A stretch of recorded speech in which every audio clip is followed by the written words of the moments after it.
Hello everyone, in this video we are going to discuss Jahn Teller effect. इसी को बोलते हैं John Taylor distortion. अब देखो डिस्टॉर्शन का मतलब क्या होता है वो भी देखते हैं और ये कहाँ पे होता है। तो ये जो जॉन टेलर इफेक्ट है वो हमेशा किस कॉम्प्लेक्सेस में दिखाई देता है? ऑक्टाहेड्रल कॉम्प्लेक्सेस में। ऑक्टाहेड्रल कॉम्प्लेक्सेस में, जहाँ पे ऑक्टाहेड्रल कॉम्प्लेक्स बनेगा वहां पे। तो हमें पता है जब ऑक्टाहेड्रल कॉम्प्लेक्स बनता है तो ये डीप ऑर्बिटल्स रहते हैं, उसकी डिजनरेसी लूज हो जाती है, तो उसका स्प्लिटिंग हो जाता है दो स्टेट्स में। ठीक है, T2G एंड EG में हो जाता है। तो यहाँ पे T2G है और यहाँ पे EG है। तो ये जो ऑक्टाहेड्रल रहता है हमारा नॉर्मल ऑक्टाहेड्रल, तो उसमें जो बोन लेंथ्स रहती है सारी इस तरीके से मेटल, इसको हम इस तरीके से ड्रॉ करते हैं। नॉर्मल जो ऑक्टाहेड्रल रहता है इसमें मेटल लिगैंड का जो बॉन्ड लेंथ रहता है वो इक्वल रहता है हर एक मेटल और लिगैंड के बीच का। ठीक है, हाँ। लेकिन जब उसमें डिस्टॉर्शन आता है, अब डिस्टॉर्शन आता क्यों है? यहाँ पे देखो, ये क्या है? नॉर्मल ऑक्टाहेड्रल है, मतलब यहाँ पे हर एक मेटल एंड लिगैंड की जो बॉन्ड लेंथ है वो क्या है? सेम है। लेकिन जब डिस्टॉर्शन आता है, डिस्टॉर्शन क्यों होता है? तो डिस्टॉर्शन तब आता है जब वहां पे इलेक्ट्रॉन की फीलिंग जो होती है, इलेक्ट्रॉन जो फील करते हैं वो अनसिमेट्रिकल होता है। ये हमारा नॉर्मल ऑक्टाहेड्रल है। नॉर्मल ऑक्टाहेड्रल में डिस्टॉर्शन नहीं है, यहाँ पे नॉर्मल ऑक्टाहेड्रल है ये। हाँ, नॉर्मल ऑक्टाहेड्रल केसेस में क्या होता है? हाँ, ये नॉर्मल क्यों है? सारी बॉन्ड लेंथ इक्वल क्यों है? क्योंकि यहाँ पे कोई डिस्टॉर्शन हो ही नहीं रहा। ठीक है, यहाँ पर इलेक्ट्रॉन की जो फीलिंग है वो क्या है? सिमेट्रिकल है। सिमेट्रिकल, जब सिमेट्रिकल इलेक्ट्रॉन्स फील किए जाते हैं तो वहां पे कोई डिस्टॉर्शन या फिर रिपल्शन नहीं होता। ठीक है, हाँ। तो ये नॉर्मल ऑक्टाहेड्रल इस तरीके से दिखाई देता है, जहां पर इलेक्ट्रॉन्स की फीलिंग जो होती है वो क्या, इलेक्ट्रॉन जो फील करते हैं हम, तो वो सिमेट्रिकल होता है। मतलब हाफ फिल्ड, सारे के सारे ऑर्बिटल्स हाफ फिल्ड हो सकते हैं या फिर हाफ फिल्ड हो सकते हैं या फिर फुल फिल्ड हो सकते हैं या फिर हाफ फिल्ड फुल फिल्ड हो सकते हैं। ठीक है, हाँ। तो अगर इस तरीके से अगर इलेक्ट्रॉन फील किए जाते हैं, मतलब अगर सिमेट्रिकली इलेक्ट्रॉन फील्ड है तो वहां पे कोई डिस्टॉर्शन नहीं दिखाई देता। लेकिन जब आपका जो ऑर्बिटल्स है उसमें अगर इलेक्ट्रॉन्स की फीलिंग असिमेट्रिकल है, असिमेट्रिकल इलेक्ट्रॉन की फीलिंग है, तो वहां पे क्या होता है?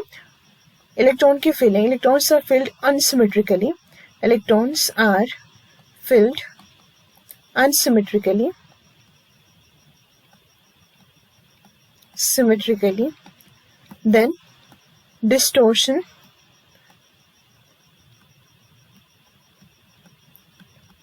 is there.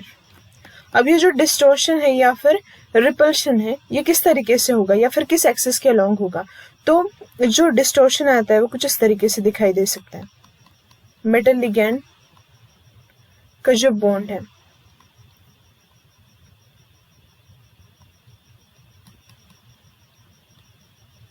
एक तो वो जो एक्सिस पे लिगैंड से मेटल लिगैंड बॉन्ड ये इस तरीके से इलोंगेट हो जाता है, इलोंगेशन आता है इसमें। अब ये इलोंगेशन क्यों आ चुका है? क्योंकि यहाँ पे जो इलेक्ट्रॉन्स हैं वो अनसिमेट्रिकली फील्ड है। अनसिमेट्रिकली फील्ड है, इसका मतलब यहाँ पे किसी एक ही पोल पे रिपल्शन ज्यादा फील होगा, और उस रिपल्शन को मिनिमाइज करने के लिए यहाँ पे बॉन्ड लेंथ क्या होती है? इंक्रीज होती है। ठीक है, तो यहाँ पे मेटल और लिगैंड के बीच का जो डिस्टेंस है वो इंक्रीज हो जाता है। अब ये जेड एक्सिस के अलोंग ज्यादा है तो इसको बोलते हैं जेड आउट। ठीक है, और दूसरा टाइप आता है उसको बोलते हैं जेड इन। तो उसमें क्या होता है, जो जेड एक्सिस के अलोंग जो लिगैंड्स रहते हैं उनका जो बॉन्ड लेंथ रहता है वो क्या रहता है? छोटा रहता है, मतलब वो कंप्रेस हो जाते हैं। यहाँ पे देखो कुछ इस तरीके से, ये देख सकते हो आप, ये और ये लेंथ ये क्या है? कम है, मतलब ये कंप्रेस हो चुके हैं, इसको बोलते हैं जेड इन। ठीक है, इन दोनों के लिए हम स्प्लिटिंग किस तरीके से होते हैं वो देखते हैं। अब ऐसा क्यों हो चुका है? क्योंकि यहाँ पे अनसिमेट्रिकल इलेक्ट्रॉन फील किए इलेक्ट्रॉन्स फील हो चुके हैं, इसीलिए यहाँ पे डिस्टॉर्शन आता है। मतलब जो हमारा नॉर्मल ऑक्टाहेड्रल रहता है और इसमें डिफरेंस यही है कि किसी एक एक्सिस के अलोंग क्या होता है? इलोंगेशन आता है बॉन्ड लेंथ में या फिर कंप्रेस हो जाता है। ठीक है, तो उसको बोलते हैं जॉन टेलर इफेक्ट, और वो किस ऑर्बिटल्स में दिखाई देता है वो भी हम देखेंगे। ठीक है, हाँ। तो अब देखो, सबसे पहले बता दें कि नॉर्मल ऑक्टाहेड्रल कहाँ पे होता है। नॉर्मल ऑक्टाहेड्रल के लिए केसेस क्या है?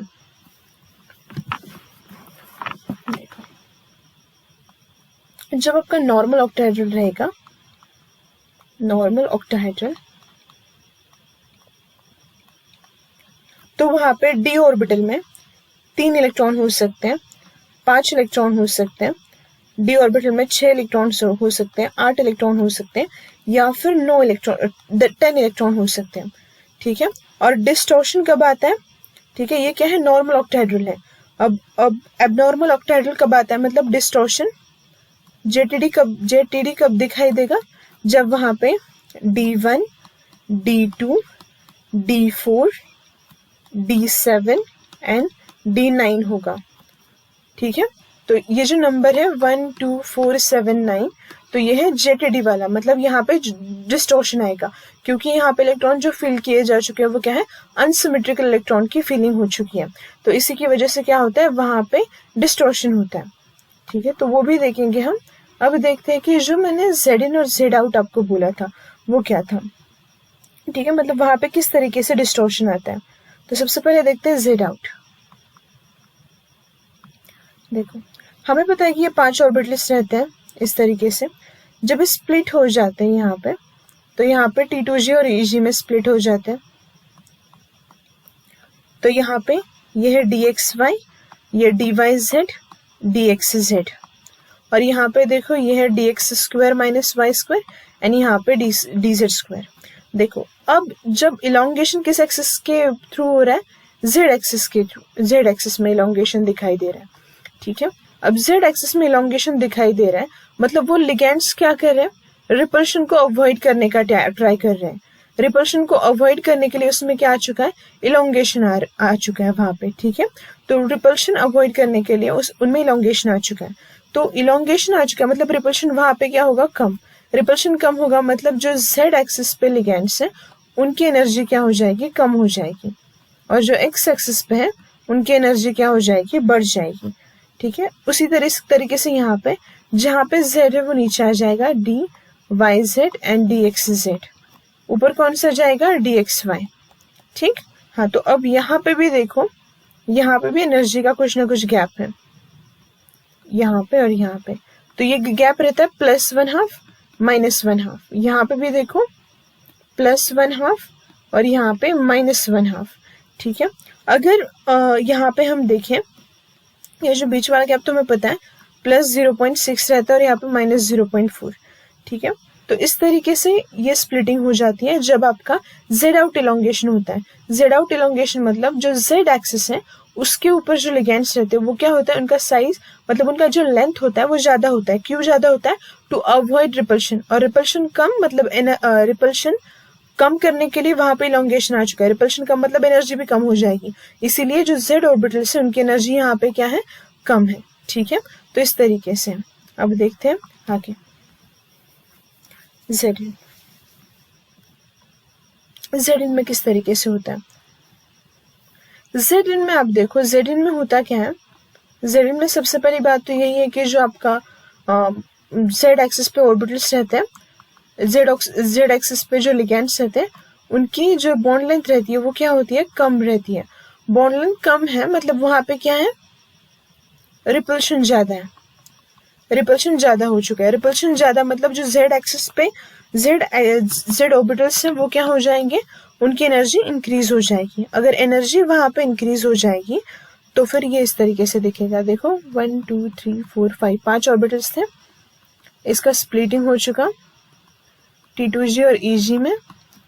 ये था DXY, DYZ, DXZ, DX square minus Y square, DZ square. ठीक है, यहाँ पे DX square minus Y square, DZ square, DXY, DYZ, DXZ। यहाँ पे क्या होता है? ये भी फर्दर स्प्लिट हो जाएगा। अब यहाँ पे देखो किस एक्सिस पे लिगैंड का लेंथ कम हो चुका है? Z एक्सिस पे, मतलब वहां पे रिपल्शन क्या है? ज्यादा। रिपल्शन ज्यादा मतलब एनर्जी भी क्या हो जाएगी? रिपल्शन हाई है तो एनर्जी भी क्या हो जाएगी? इंक्रीज हो जाएगी। तो जहाँ पे Z ऑर्बिटल है उसकी एनर्जी इंक्रीज, DZ स्क्वायर, यहाँ पे DX square minus Y square. जहाँ पे Z है वो यहाँ पे लिखो DYZ, डी एक्स जेड और यहाँ पे डी एक्स वाई। ठीक है, तो इस तरीके से इसकी स्प्लिटिंग होती है ऑर्बिटल्स की। जब z इन रहता है तो यहाँ पे जिस तरीके से हमने बताया था, यहाँ पे प्लस 0.6 रहता है, माइनस 0.4 डिग्री का डिफरेंस, एनर्जी का डिफरेंस। यहाँ पे प्लस 1/2 माइनस 1/2, सही। यहाँ पे भी वैसे ही प्लस 1/2 माइनस 1/2। ठीक है, तो इस तरीके से स्प्लिटिंग रहती है जब z इन रहता है। ओके, हाँ। अब यहाँ पे z इन z आउट भी बता दिया मैंने। अब हम देखते हैं कि अगर आपका लिगैंड जो है वो स्ट्रॉन्ग फील्ड है, अगर आपका लिगैंड स्ट्रॉन्ग फील्ड रहेगा, वीक फील्ड रहेगा, तो किस तरीके से वो बताया था आपको कि अनसिमेट्रिकल फीलिंग किस तरीके से होती है, वो बताते हैं। अगर आपके पास D1 है और ये 5 ऑर्बिटल है आपके पास, 1 2 3 4 5, ठीक। ये स्प्लिटिंग इस तरीके से होगी T2G एंड EG। ये है T2G एंड यहाँ पे EG। यहाँ पे एक इलेक्ट्रॉन जो होता है डी ऑर्बिटल में, वो यहाँ लोअर एनर्जी में जाएगा। देखो अब ये क्या है, अनसिमेट्रिकल इलेक्ट्रॉन फील्ड है। ठीक है, मतलब यहाँ पे जो लोअर एनर्जी में 3 ऑर्बिटल्स है, उसमें सिर्फ एक ऑर्बिटल में इलेक्ट्रॉन फील हो चुका है। जब D2 जाएगा, अब हाई स्पिन हो लिगैंड, मतलब आपका लिगैंड स्ट्रॉन्ग फील्ड हो या फिर वीक फील्ड हो, तभी इलेक्ट्रॉन यहीं पे जाएगा, ऊपर तो नहीं जाएगा। ठीक है, तो यहाँ पे लिगैंड अगर स्ट्रॉन्ग फील्ड होगा या वीक फील्ड, तो दोनों के लिए सेम, स्ट्रॉन्ग एंड वीक के लिए, वीक फील्ड लिगैंड दोनों के लिए सेम रहेगा।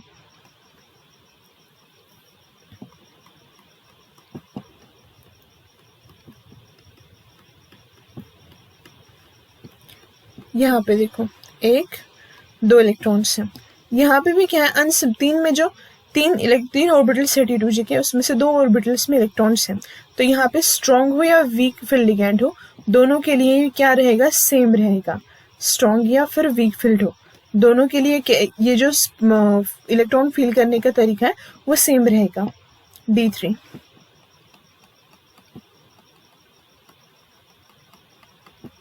यहाँ पे T2G और यहाँ पे EG, 1 2 3, 1 2 3। अब देखो ये जो फर्स्ट 2 केसेस थे, वहां पे इलेक्ट्रॉन किस तरीके से फील किया जा चुका है, असिमेट्रिकल।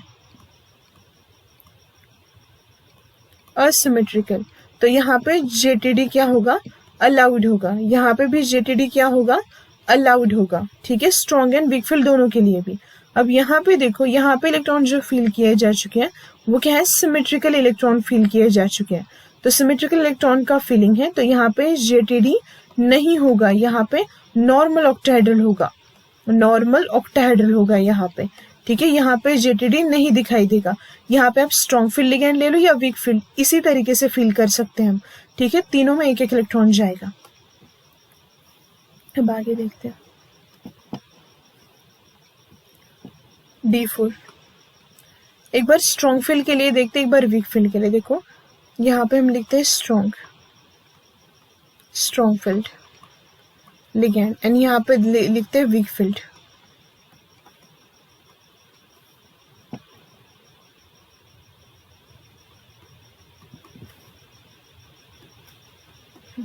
अब देखो क्या हो जाएगा, स्ट्रॉन्ग फील्ड है। स्ट्रॉन्ग फील्ड मतलब जो लिगैंड है वो स्ट्रॉन्ग फील्ड है। स्ट्रॉन्ग फील्ड मतलब रिपल्शन होगा इलेक्ट्रॉन में, तो ये 1 2 3। अब जो 4th इलेक्ट्रॉन है, स्ट्रॉन्ग फील्ड लिगैंड होने की वजह से ये जो स्प्लिटिंग होती है क्रिस्टल फील्ड स्टेबलाइजेशन एनर्जी, वो गैप ज्यादा होता है। तो यहाँ से इलेक्ट्रॉन आगे ऊपर नहीं जा पाता, क्योंकि यहाँ पे एनर्जी गैप बहुत ज्यादा है। तो जो 4th इलेक्ट्रॉन है वो यहीं पे पेयर हो जाएगा। ठीक है, हाँ। तो यहाँ पे भी देखते हैं वीक फील्ड है। वीक फील्ड में क्या होता है, ये जो स्प्लिटिंग है वो कम रहती है, वीक फील्ड लिगैंड है। तो यहाँ पे 1 2 3 एंड 4th इलेक्ट्रॉन यहाँ पे जाएगा। देखो दोनों ही केसेस में क्या है, जो जो इलेक्ट्रॉन्स का डिस्ट्रीब्यूशन है वो असिमेट्रिकल है। असिमेट्रिकल है। आप बोलोगे यहाँ पे डी में T2G में 3 है, वो सिमेट्रिकल है, लेकिन ऊपर एक ही इलेक्ट्रॉन है, तो यहाँ पे JTD दिखाई देगा। ठीक है, यहाँ पे JTD होगा। अब देखो D5, 1 2 3 4 5, 1 2 3 4 5। अब देखो स्ट्रॉन्ग फील्ड लिगैंड है, तो ये जो गैप है वो ज्यादा होता है। तो यहाँ पे first electron, second electron, third, fourth ऊपर नहीं जाएगा, यहीं पे आएगा 4th एंड 5th। तो यहाँ पे स्ट्रॉन्ग फील्ड का जो D5 है, वहां पे इलेक्ट्रॉन की फीलिंग क्या है, वो असिमेट्रिकल है। असिमेट्रिकल है। और यहाँ पे वीक फील्ड में 1 2 3 4 5। ये जो इलेक्ट्रॉन की फीलिंग है वो क्या है, सिमेट्रिकल है। सिमेट्रिकल मतलब यहाँ पे नॉर्मल ऑक्टाहेड्रल होगा, नॉर्मल ऑक्टाहेड्रल। जेटीडी यहाँ पे नहीं होगा, नो जेटीडी, यहाँ पे जेटीडी होगा। ठीक है, असिमेट्रिकल फीलिंग होगी तो जेटीडी आता है वहां पे।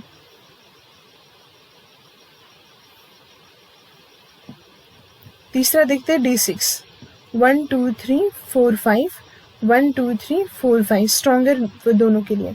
स्ट्रॉन्ग फील्ड है तो 1 2 3 4 5 6, यह है सिमेट्रिकल। सिमेट्रिकल मतलब नो जेटीडी, नो जेटीडी। यहाँ पे 1 2 3 4 5 6, ये असिमेट्रिकल है। इसका मतलब यहाँ पे जेटीडी एप्लीकेबल है, होगा यहाँ पे John Taylor distortion. D7,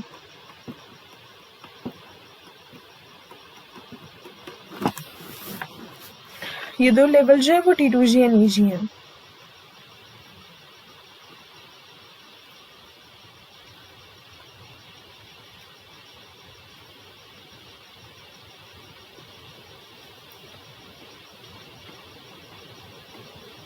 four 5 6 and 7, यहाँ पे 1 2 3 4 5 6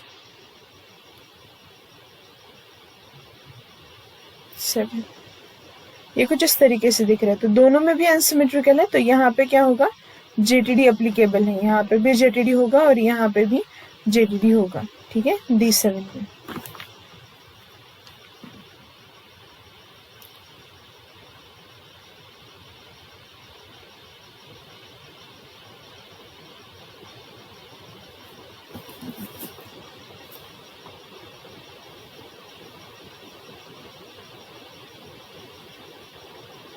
D8, D9, D10, 1 2 3 1 2, ये है T2G, यहाँ पे EG, T2G यहाँ पे EG। ये जो फर्स्ट लेयर वो स्ट्रॉन्ग फील्ड लिगैंड होगा, यहाँ पे वीक फील्ड।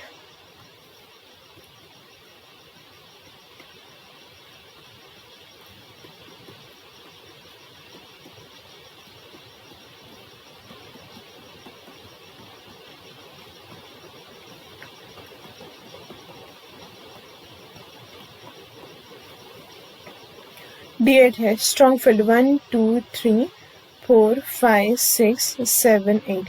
देखो जो T2G है वो भी सिमेट्रिकली फील किया हुआ है और EG भी, तो यहाँ पे जेटीडी नहीं होगा, नो जेटीडी। यहाँ पे 1 2 3 4 5 6 7 8, यहाँ पे भी देखो जेटीडी नहीं होगा क्योंकि ये क्या है, सिमेट्रिकल फील हो चुका है। 1 2 3 4 5 6 7 8 9, यहाँ पे अनसिमेट्रिकल फीलिंग है, तो यहाँ पे जेटीडी पॉसिबल है।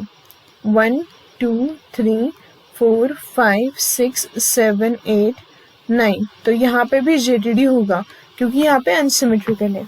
और D10 में अब देखो, D10 में कैसे भी फील करो इलेक्ट्रॉन पूरा सिमेट्रिकल हो जाएगा।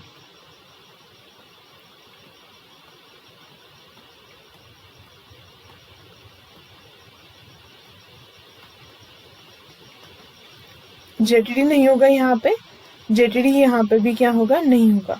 यहाँ पे हमने सब कुछ अच्छे से समझा दिया है कि किस तरीके से जेटीडी होगा और किस तरीके से नहीं होगा। अब देखो कि कहाँ पे डोमिनेटिंग होगा वो देखते हैं, किस ऑर्बिटल्स में ज्यादा रहेगा। अब देखो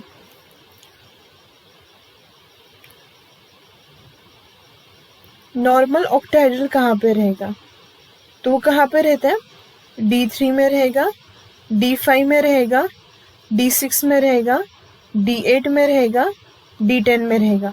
लेकिन ये जो D5 है वहां पे भी मैंने आपको एक केस बताई है, ठीक है, strong field and weak field वाली।